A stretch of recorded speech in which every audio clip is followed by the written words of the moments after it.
안녕하세요. 오늘은 웨스트민스터 소이름답서 제2문을 읽겠습니다.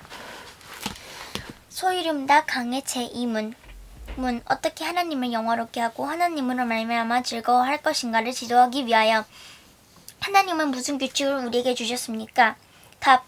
구약과 신약 성경에 기록된 하나님의 말씀은 우리가 어떻게 하나님을 영화롭게 하고 하나님으로 말미암아 즐거워할 것인가를 지도하는 유일한 규칙입니다. 1문에서 사람의 존재 이유가 하나님께 영광을 돌리고 또한 그런 삶을 즐거워하는 것임을 배웠습니다. 그렇다면 그것을 어떻게 이룰 수 있는 것인가를 묻지 않을 수 없습니다. 제2문은 그런 삶을 이루기 위해서 의거해야 할 표준이 되는 원칙을 묻고 답하고 있습니다. 1. 계시. 하나님을 영화롭게 하고 그를 즐거워하기 위해서는 결국 하나님을 알아야 합니다. 그런데 하나님은 너무도 크시고 아주 영광스러우신 분이시기에 우리 스스로의 지혜와 능력으로는 하나님을 알 수 없습니다. 오직 하나님께서 우리가 알아들을 수 있도록 우리 수준에 맞춰서 알려주셔야만 비로소 우리가 하나님을 알 수 있습니다. 이것을 가리켜 계시라고 합니다. 계시는 일반 계시와 특별 계시 두 가지가 있습니다. 일반 계시는 이 세상 모든 사람에게 알 수 있도록 나타내 보여주시는 계시입니다. 그래서 신자이든 불신자이든 모든 사람이 접할 수 있습니다. 반면 특별 계시는 특별한 사람, 즉 하나님께서 선택하시고 하나님의 백성으로 삼으신 사람들인 그리스도인들만 접촉할 수 있음을 깨달을 수 있습니다. 그래서 특별 계시는 세상에 많은 사람이 듣지 못하기도 하고 들었다 하여도 깨닫지 못하는 사람이 많습니다. 2. 일반 계시. 성경은 이 세상을 살펴보면 하나님을 알 수 있다고 말씀합니다. 지난 시간에도 보았지만 로마서 1장 20절은 하나님의 능력과 신성이 만물을 보여 분명히 알게 된다고 말씀합니다. 창세로부터 보이지 아니하는 것들 곧 하나님이 영원하신 능력과 신성이 만드신 만물에 분명히 보여 알게 되나니 그러므로 저희가 핑계치 못할지니라. 이처럼 만물에 보여 알게 되는 계시를 일반 계시라고 합니다. 하나님께서는 만드신 모든 만물을 통해서 하나님의 지식을 보이십니다. 즉 계시하십니다. 만물이 어떤 방식으로 하나님을 제시하는지 보겠습니다. 시편 19장 1절에서 4절을 보겠습니다. 하늘이 하나님의 영광을 선포하고 궁창이 그 손으로 하신 일을 나타낸도다. 날은 날에게 말하고 밤은 밤에게 지식을 전하니 언어가 없고 들리는 소리도 없으나 그 소리가 온 땅에 통하고 그 말씀이 세계 끝까지 이르도다. 밝은 낮이 되었다가 다시 해가 물러나서 어두운 밤이 되는 것은 그것이 자존적인 어떤 힘을 가지고 있어서 그렇게 운영되는 것이 아니라 하나님께서 역사하시는 것입니다. 하나님의 고단 경영이 하늘과 달에 드러나서 사람들이 이것들을 보고 하나님의 어떠하심을 인식할 수 있습니다. 그렇게 해와 달이 하나님에 대한 지식을 전파하는 시편 기자의 노래는 진리입니다. 귀로 들리는 것이 없지만 온 세상에 통하고 땅끝까지 하나님 창조주이시다 하는 것을 말하고 있습니다. 마치 예술작품이 그 작가에 대해서 말해주는 것과 같은 방식으로 하나님을 계시하고 있습니다. 3. 특별 계시. 그러나 이 일반 계시로는 하나님을 온전히 알 수 없습니다.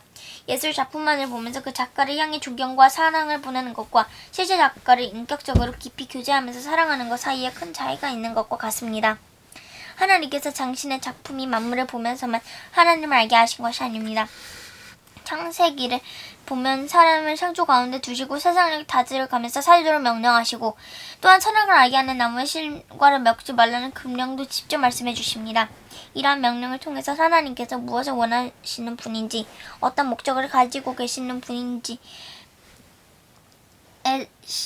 대해서 더 구체적으로 깨달을 수 있게 하셨습니다. 이와 같이 하나님께서 직접 말씀하시는 것을 특별 계시라고 합니다. 작품만 덜렁 주고 작가에 대해서 알아서 느끼고 사랑하라고 하지 않으시고 작품에 대해 설명도 하시고 작품 제작에 직접 참여도 시켜주시면서 인격적인 교제를 나누고자 하셨습니다. 사람은 항상 하나님께 가까이 나아가서 하나님의 말씀을 듣고 순종하면서 살아야 하는 주제를 지음받았습니다.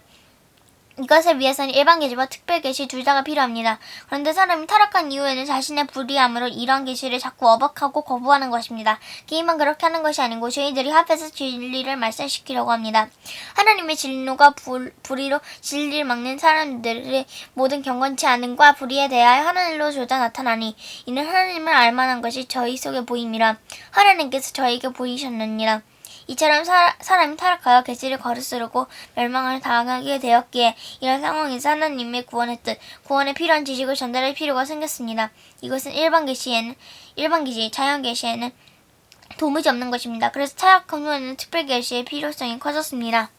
하나님께서 친히 나타나셔서 보이시는 모든 활동은 특별 계시입니다. 그 중에는 음성도 있고 하나님께서 인간들이 볼 수 있도록 모습을 드러내시는 것도 있고 이적을 행하시기도 합니다. 우리에게 보이신 하나님이신 예수 그리스도는 그렇기에 그분의 모든 활동이 다 특별 계시이며 그래서 예수님을 계시체라고 부릅니다. 4. 특별 계시와 성경의 관계. 이런 하나님의 특별 계시는 당시 직접 받은 개인이나 집단에만 있는 것이 아니고 모든 하나님의 백성에게 의미가 있습니다. 그렇게 당사자들은 동시대 하나님의 백성에게 전파하고 후대까지 전파되어 모든 하나님의 백성들이 그 특별 계시 말씀이 주는 은혜의 빛 아래 살도록 해야 합니다. 이 특별 계시 중에서 하나님께서 친히 인간 구원에 필요한 부분을 글로 보존하여 주신 것이 바로 성경입니다.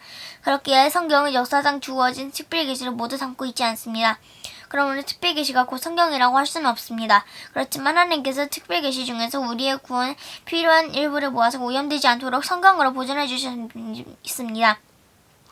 다른 특별 계시는 우리가 알 길이 없고 또한 따로 추구해 나가야 할 필요도 없습니다. 왜냐하면 하나님께서 우리에게 필요한 특별 계시를 성경에다 주셨기 때문입니다. 그러므로 오늘날 우리에게 실질적으로는 특별 계시와 성경은 하나입니다. 5. 성경은 모든 하나님의 특별 계시를 다 기록해서 보존하려고 한 것이 아니고 사람들이 읽고서 믿음을 가지고 충분히 구원을 이루어나갈 수 있도록 하려는 목적으로 우리에게 주신 것이기에 성경은 부족함이었습니다. 그러므로 구약과 신약이 기록된 하나님의 말씀은 다른 말이나 혹은 다른 책과는 다른 권위가 있습니다. 하나님의 말씀이라는 권위가 있는 것입니다. 즉 성경은 하나님의 말씀이므로 진리이며 오류가 없다는 권위가 있고 또한 하나님의 말씀이기 때문에 마땅히 따라야 하고 순종해야 한다는 당으로서의 권위가 있습니다. 이러한 성경은 다른 어떤 책도 줄 수 없는 지혜를 줄 수 있는 책입니다. 성경은 너희로 하여금 그리스도 예수 안에 있는 믿음으로 말미암아 구원이 있는 지혜가 있게 하느니라. 이렇게 구원을 이르게 하는 지혜를 줄 수 있는 성경이 어떻게 나왔느냐 하면 모든 성경은 하나님의 감동으로 된 것, 즉 하나님께서 활동하심으로 있게 되었다는 것입니다. 이와 같은 신적 권위가 성경에 있습니다. 이 성경은 하나님께서 우리에게 나타내시고자 하시는 모든 뜻이 계시되어 있습니다. 부족한 것이 없습니다. 사람이 하나님께 대해서 마땅히 알아야 할 것, 즉 어떻게 하나님을 영화롭게 할 것인가, 어떻게 구원을 얻을 것인가, 어떻게 믿고 생활해야 할 것인가에 대한 모든 것을 하나님께서는 성경에 다 계시해 주셨습니다. 우리에게 성경의 계시, 이상의 계시, 동등하거나 우월한 권위가 존재하지 않습니다. 이 사실을 우리가 알아야 합니다. 로만 카톨릭은 성경이 어렵기에 자신들의 교회만이 해석할 수 있다고 주장합니다. 그러나 성경의 말씀은 진실로 하나님의 권위를 가지고 구원의 진리를 담고 있기에 성경을 통해 구원의 진리를 찾는 사람에게 이해될 수 있습니다. 이것은 결코 성경이 쉬워서 한 번만 보면 알 수 있다는 이야기가 아닙니다. 성경은 많은 부분 이해하기가 어렵고 힘들기에 하나님의 백성들은 늘 주야로 묵상하고 일생을 하나님 말씀을 공부하기를 쉬지 않아야 합니다. 또한 하나님 말씀을 교회 공동체 안에서 함께 받고 함께 진전해 가야 합니다. 그렇지만 구원에 대한 가장 기본적인 도리들에 대해서만큼은 성신님이 존명하심으로 인하여 그의 백성들은 명료하게 깨달을 수 있습니다. 6. 성경은 어떻게 영감되었는가? 모든 성경은 하나님의 감동으로 된 것입니다. 감동으로 되었다는 것은 성령님의 활동으로 되었다는 말이며 이것은 다른 말로 영감되었다고 표현합니다. 성경이 영감되어졌다는 것에서는 차이가 없지만 어떻게 영감되었는지 대해서는 대표적으로 세 가지 견해가 있습니다. 먼저 기계적 영감설이라고 해서 하나님께서 불러주시는 것을 사람이 그대로 받았었다는 주장이 있습니다. 이는 성경의 저자들이 자신들의 지능이나 경험들을 행사하지 않고 단순히 로봇이나 수도관과 같은 역할을 했다는 것입니다. 또 하나는 역동적 영감설이라고 하는데 이는 성경의 저자들이 성령님의 일반적인 영감을 통해서 깨달은 말을 썼다는 주장입니다. 이는 성경 저자들에 대한 영감성을 말할 뿐 성경 기록 자체의 영감성을 답보할 수 없습니다. 우리가 주목해야 하는 것은 유기적 영감론입니다. 이것은 인간 저자들이 부지런히 연구하고 살핀 것을 종합해서 잘 판단하도록 하나님께서 그 생각을 인도하시고 또 그 말을 선택하도록 하시어 써놓도록 하신 것이란 견해입니다. 성경 하나님의 말씀에도 불구하고 인간 저자의 지식과 시장, 과정, 문책까지라도 다 쓰셨다고 생각합니다. 그렇기에 그 속에서 이런 특징들을 발견할 수 있습니다. 7. 성경은 얼마나 영감되었는가. 바울 사도께서 성경은 하나님의 감동으로 되었다고 가르치셨기에 교회 안에서 성경이 영감되었다는 것에 대한 반대는 별로 없습니다. 그러나 성경이 영감된 범위에 대해서는 몇 가지 다른 견해들이 있습니다. 먼저 성경은 하나님의 말씀을 포함하고 있다는 견해입니다. 즉 이들의 주장은 성경 안에 알맹이가 있고 껍질이 있으니 껍질을 벗기고 알맹이만 취하여 배우고 살아야 한다는 것입니다. 예수님의 말씀 가운데서도 순수한 인간성을 잘 나타내고 가르치는 교훈은 우리가 받고 당시 유대 종교의 영향을 걸러내야 한다는 등의 주장입니다. 이것은 19세기의 자유주의자들이 늘 그렇게 가르쳐왔던 주장입니다. 이것을 부분 영감설이라고 말할 수 있습니다. 또 다른 하나는 성경은 결국 사람이 쓴 것이고 사람의 말인데 이것을 성령께서 쓰시면 하나님의 말씀이 된다는 주장입니다. 이에 따르면 성경은 결국 인간의 말일 뿐 그것을 성령께서 쓰실 때 그 시간 그 순간에만 하나님의 말씀이 된다고 합니다. 이것은 소위 신정통주의 바르트주의의 견해입니다. 이 두 견해는 성경에 대한 바른 이해가 아닙니다. 이들은 성경을 진정한 하나님의 말씀으로 믿지 않는 자들의 자기 합리화입니다. 반면 우리는 성경의 완전 영감을 믿는 자들입니다. 성경이 온전히 하나님의 말씀임을 믿는 자들이란 말입니다. 성경의 어느 부분도 연관되지 않은 부분이 없으며 성경이 하나님의 말씀이 아닌 때도 없다는 것입니다. 물론 하나님의 말씀인 성경을 성령님께서 쓰셔야 우리에게 유익이 된다고 생각합니다. 그러나 이것은 어디까지나 효과가 있어서 그렇다는 것입니다. 즉 어떤 사람이 하나님의 말씀을 읽고 아무런 깨달음도 없으면 그것이 하나님의 말씀이 아닌 것이 아니라 하나님의 말씀의 효력이 그 사람에게 미치지 않았을 뿐 하나님의 말씀은 여전히 하나님의 말씀입니다. 하나님의 말씀인데 자기가 푸대접한 것입니다. 소돔과 고모라에 왔던 천사를 그 성사람들이 못 알아보고 과시한다고 해서 천사가 아닌 것이 아니라 천사를 알아보지 못한 자들이 못된 것이고 무식한 것입니다. 이것과 바르트주의를 혼동해서는 안 됩니다. 8. 나갈 말. 이상이 우리가 성경에 대해서는 알아야 할 내용들입니다. 우리가 시험을 본다고 하면 밤을 새워가면서라도 이해하려고 노력하면 또한 외울 것을 외우는 등 각고의 노력을 합니다. 그런데 하나님의 말씀에 대해서는 그만한 열심을 갖지 않는 것이 보통으로 여깁니다.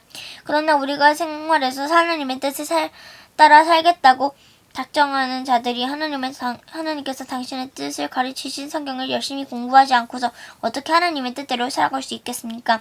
하나님의 뜻은 저절로 알아지는 것이 아닙니다. 하나님께서는 성경에 당신님의 뜻을 기록하셨고 우리는 그것을 부지런히 읽으면서 또한 묵상하여 알아야 할 것입니다.